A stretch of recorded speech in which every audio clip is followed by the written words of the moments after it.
하느님이시요 사람이신 그리스도의 시. 내가 그리스도의 어머니가 되어야 할 것이다. 어제 금요일 저녁에야 비로소 내 영혼이 환영에 대하여 밝히 알게 되었다. 내가 본 것은 다만 다음과 같은 것뿐이었다. 아주 어린 마리아, 기껏해야 12살쯤 되었을 마리아이다. 그 작은 얼굴은 이제는 어린 나이의 특징인 둥근 형태를 띠지 않고 윤곽이 잡히는 타원형 속에 벌써 성숙한 여인의 얼굴 모습을 예감할 수 있었다. 머리도 이제는 가볍게 굽슬거리며 목덜미로 흩어져 내려오지 않고 대단히 엷은 금색의 금발이 어떻게나 밝은지 은색이 섞인 것 같이 보인다. 두 줄기 따늘린 머리로 모아져서 어깨 위로 드리워져 허리까지 내려온다. 얼굴은 비록 여전히 어린아이의 아름답고 순결한 어린 여자아이의 얼굴이기는 하지만 더 생각이 깊고 더 성숙한 얼굴이다. 마리아는 온통 흰 옷을 입었다. 마리아는 아주 작은 방에서, 작고 하얀 방에서 바느질을 하고 있다. 열린 창문으로는 성전의 우람한 중앙 건물이 보이고 그 다음에는 작은 마당들에 내려오는 계단들 전부와 회랑들이 보이며 둘러친 성벽 너머로는 성 안의 길들과 집들과 정원들, 그리고 저 안쪽으로는 올리브 나무 산의 울퉁불퉁한 꼭대기가 보인다. 마리아는 바느질을 하면서 작은 목소리로 노래를 부른다. 그것이 성가인지는 모르겠다. 노래는 다음과 같다. 맑은 물거울에처럼 별 하나가 내 마음 저 안쪽에 반짝이며 나타나는구나. 어렸을 때부터 별은 늘 내 안에 있으면서 아주 우아하게 사랑으로 나를 인도하네. 이것은 내 마음 속에 있는 노래인데 어디서 오는 것인지 모르겠네. 사람아, 너는 그것을 모른다. 그것은 거룩하신 분이 쉬시는 데에서 오는 것이네. 나는 내 밝은 별을 쳐다보며 아무리 다정스럽고 값진 것이라도 내 별이 아닌 것은 아무것도 원치 않네. 나는 온전히 내 것인 별의 다정스러운 빛밖에 원치 않네. 별아, 너는 하늘 높은 곳에서 나를 어머니의 태로 가져다 주었지. 이제는 내가 내 안에서 살고 있지만 베일을 거쳐서 아버지의 영광스러운 모습을 보내. 거룩하신 아버지, 구세주의 보잘것없는 종이 되는 영광을 언제 제게 주시렵니까? 하늘에서 보내소서. 우리에게 메시아를 보내소서. 마리아의 제물을 받으소서. 마리아는 입을 다물고 미소를 짓고 한숨을 쉬고 그리고는 무릎을 꿇고 기도를 한다. 그의 작은 얼굴은 오직 빛일 뿐이다. 놀랍도록 파란 아름다운 여름 하늘로 눈길을 보내며 마리아는 거기에서 모든 빛을 끌어들여 그 빛을 사방으로 퍼뜨리는 것 같다. 아니, 그보다도 오히려 그의 안에 숨어 있는 어떤 태양이 그 빛으로 비추고 마리아의 약간 불그레한 눈같이 흰 살에 불을 켜 놓은 것 같고, 그런 다음 사물과 땅을 비추는 태양에까지 터지고 땅을 축복하고 그것에 많은 이익을 약속하는 것 같다. 사랑의 기도를 드린 다음 마리아가 일어나려고 하는 동안 그의 얼굴에는 여전히 황홀의 빛이 남아있다. 그때 파누엘의 늙은 안나가 들어온다. 안나는 어리둥절해서 또는 적어도 마리아의 행위와 모습에 깜짝 놀라 걸음을 멈춘다. 안나는 마리아 하고 그를 부른다. 그러니까 소녀는 미소를 띠고 돌아선다. 그 미소는 아까와는 다르지만 여전히 매우 아름답다. 마리아는 인사를 한다. 안나 선생님, 선생님께 평화가 있기를 하고 기도를 드리고 있었니? 너는 기도를 넉넉히 드린 때가 도무지 없지? 저는 기도만 하면 넉넉할 거예요. 그렇지만 저는 하느님과 말을 해요. 안나 선생님, 선생님은 제가 하느님을 얼마나 제 가까이에 느끼는지 알 수 없으세요. 하느님께서 이런 교만을 용서해 주시기를 바랍니다. 그렇지만 저는 저 혼자인 것을 느끼는 때는 도무지 없어요. 아시겠어요? 저는 여기 금빛과 흰빛으로 된 이 집의 이중 휘장 뒤에는 지성소가 있어요. 그리고 대사제의 눈이 아닌 어떤 눈도 주님의 영광이 쉬고 있는 속죄소에 절대로 시선을 멈출 수가 없어요.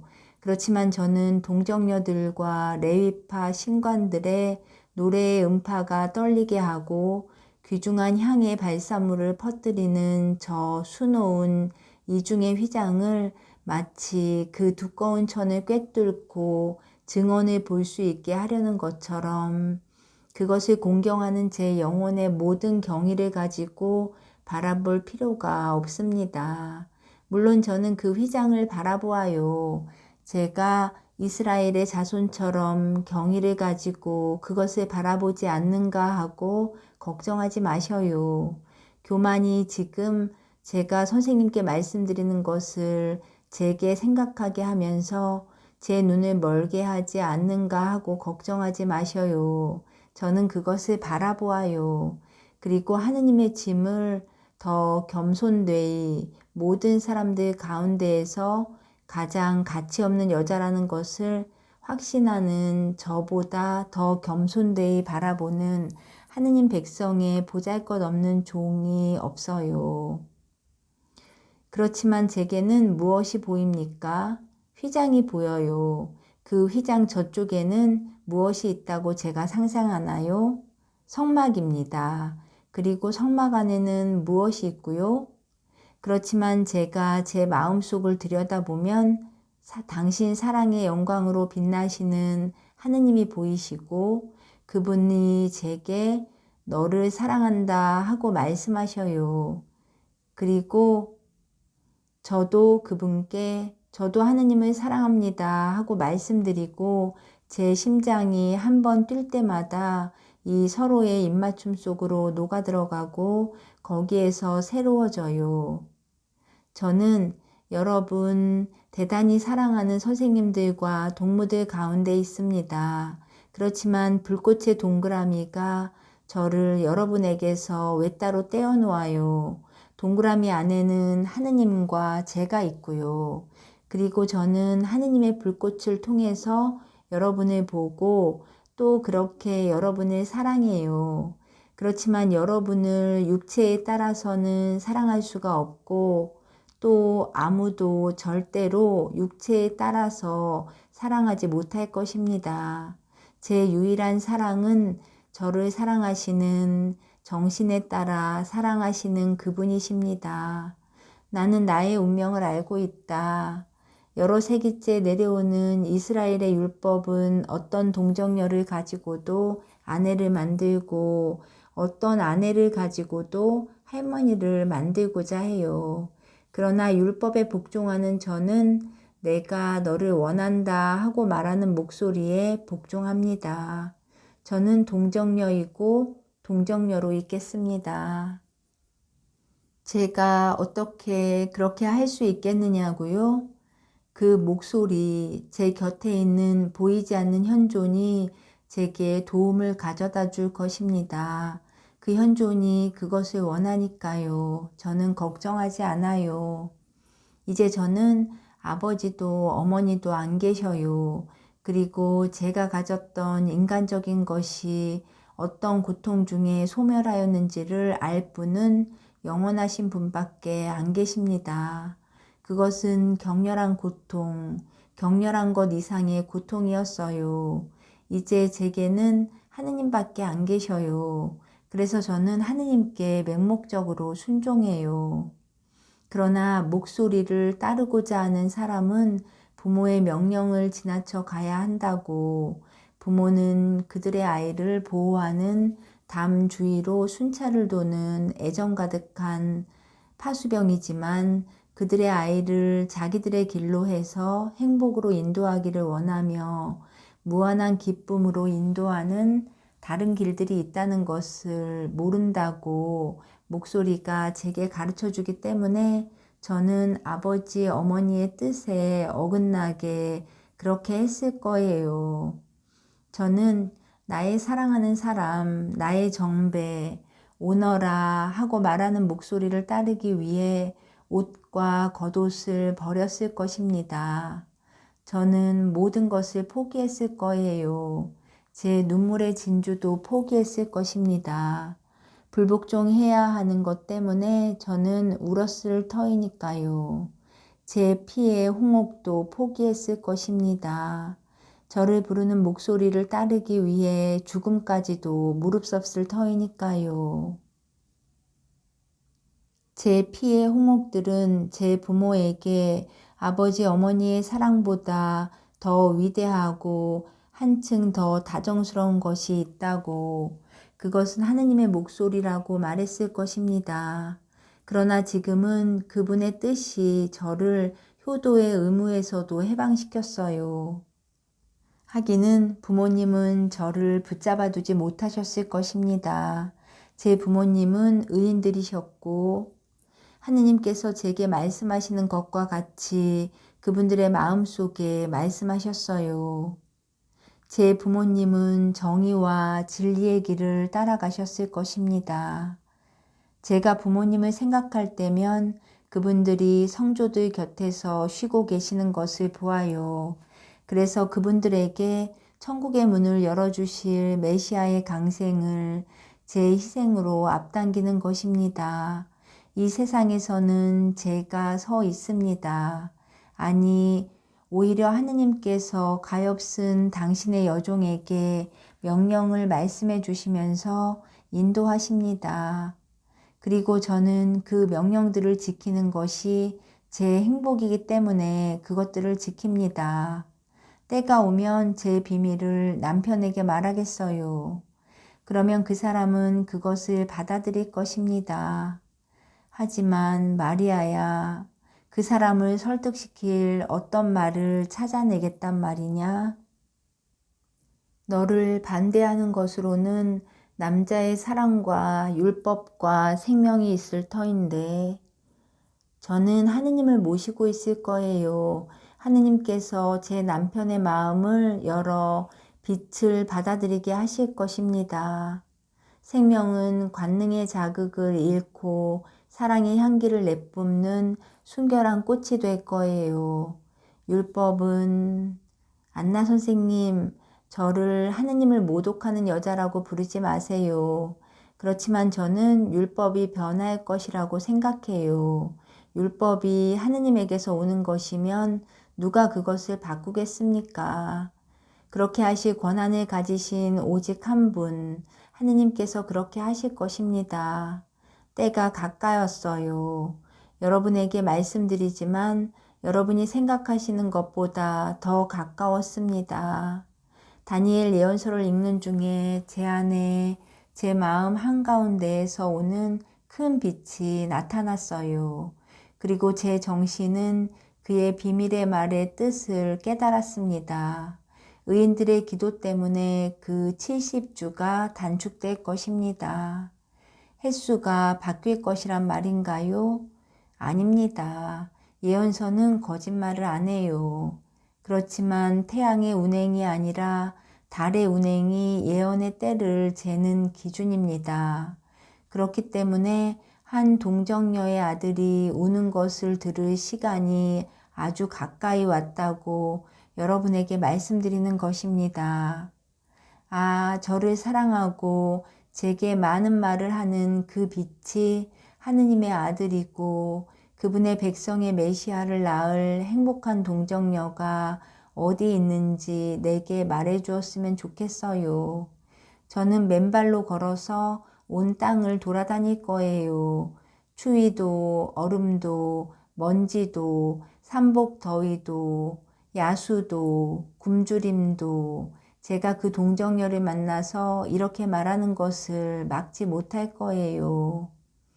당신 여종에게, 그리스도의 종들의 여종에게 당신 집에서 살게 허락해 주십시오. 저는 맷돌질을 하고 앞찾기를 누르겠습니다. 저를 맷돌질하는 종으로, 당신 양떼의 양치기로, 당신의 아들의 기저귀 빠는 일에, 부엌에, 화덕일에 당신이 원하는 데에 써 주십시오. 그렇지만 받아주기만 하십시오. 아기를 보게 해 주십시오. 그 목소리를 듣게 해 주십시오. 아기의 눈길 하나라도 받게 해 주십시오. 하고 말입니다. 그리고 만일 동정녀가 저를 받아주지 않으면 어린 메시아의 목소리를 듣고 그의 웃음소리가 메아리 치는 것을 듣기 위해 그 동정녀의 집 문전에서 거지 노릇을 하며 집도 없이 야영과 심한 더위를 겪으며 동량과 조롱으로 살아갈 것입니다. 그러다가는 메시아가 지나가는 것을 보고 또 어쩌면 어느 날 그분에게서 동량으로 빵을 좀 얻을지도 모르지요.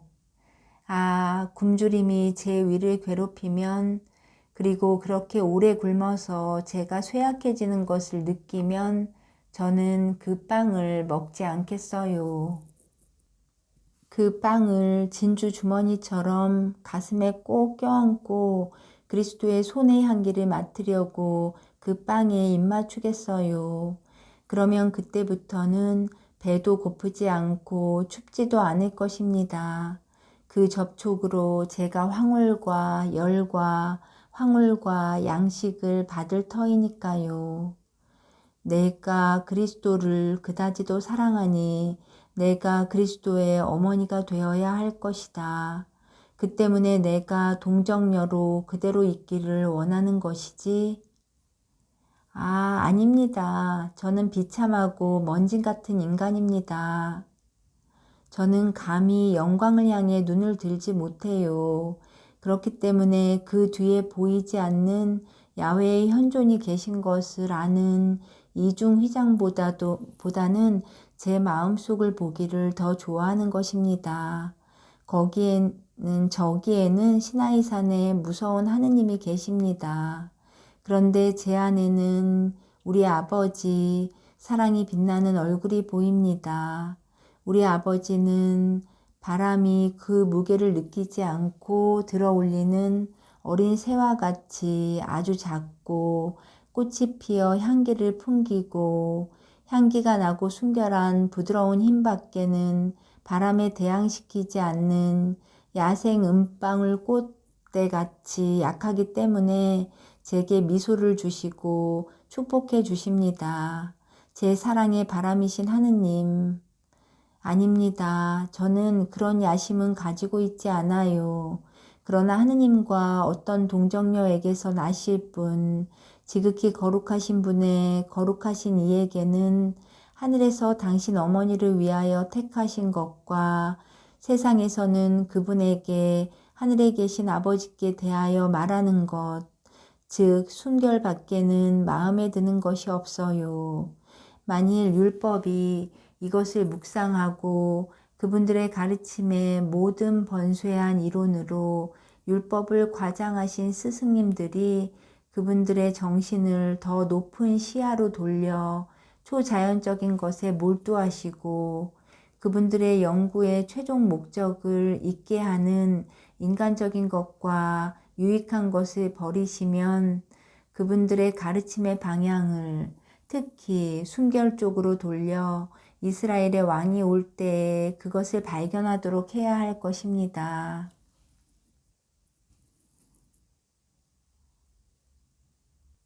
평화를 사랑하는 이의 올리브 나무와 승리자의 종려나무와 더불어 백합을 백합을 퍼뜨리세요.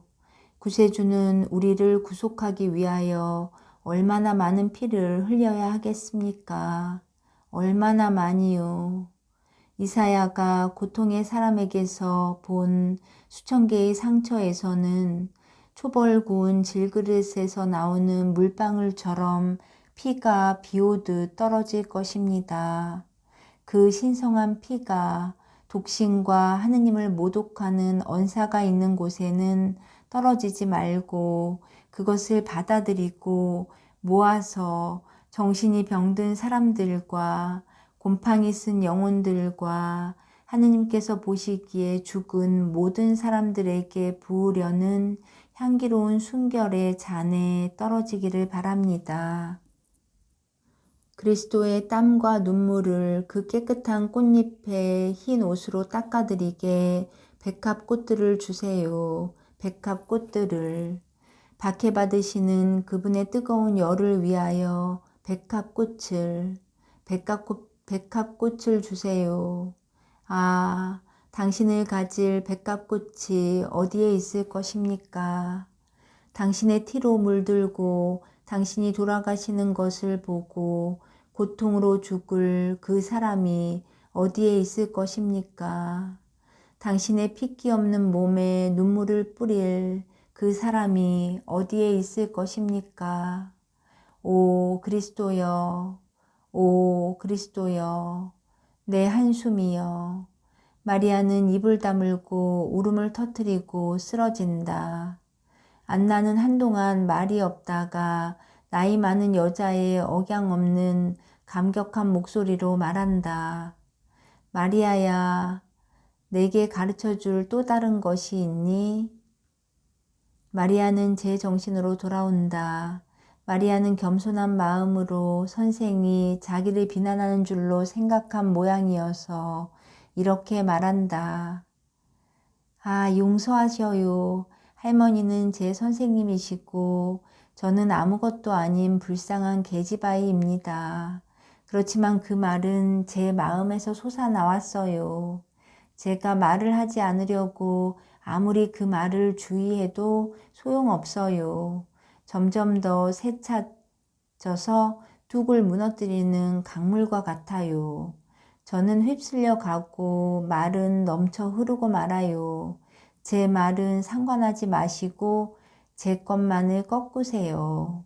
신비로운 말들은 하느님께서 당신 인자로 은혜를 베풀어 주시는 마음의 은밀한 속에 남아있어야 할 것입니다. 저도 그것을 압니다. 그렇지만 그 보이지 않는 현존은 하도 기분 좋은 것이어서 저는 완전히 거기에 도취하고 맙니다. 안나 선생님, 선생님의 어린 종을 용서해 주셔요. 안나는 마리아를 가슴에 꼭 껴안는다. 주름살이 많은 얼굴 전체가 떨고 눈물로 번쩍인다. 잔 물결이 있는 늪으로 변하기 전에 울퉁불퉁한 땅 위에서 물이 그렇게 하는 것처럼 눈물이 주름들 사이로 스며든다. 그러나 이 늙은 여선생은 웃음을 자아내지 않고 오히려 크나큰 존경을 일으킨다. 마리아는 그 작은 얼굴을 늙은 여선생의 가슴에 묻고 그의 품에 안겨 있다. 그리고 모든 것은 이렇게 끝난다.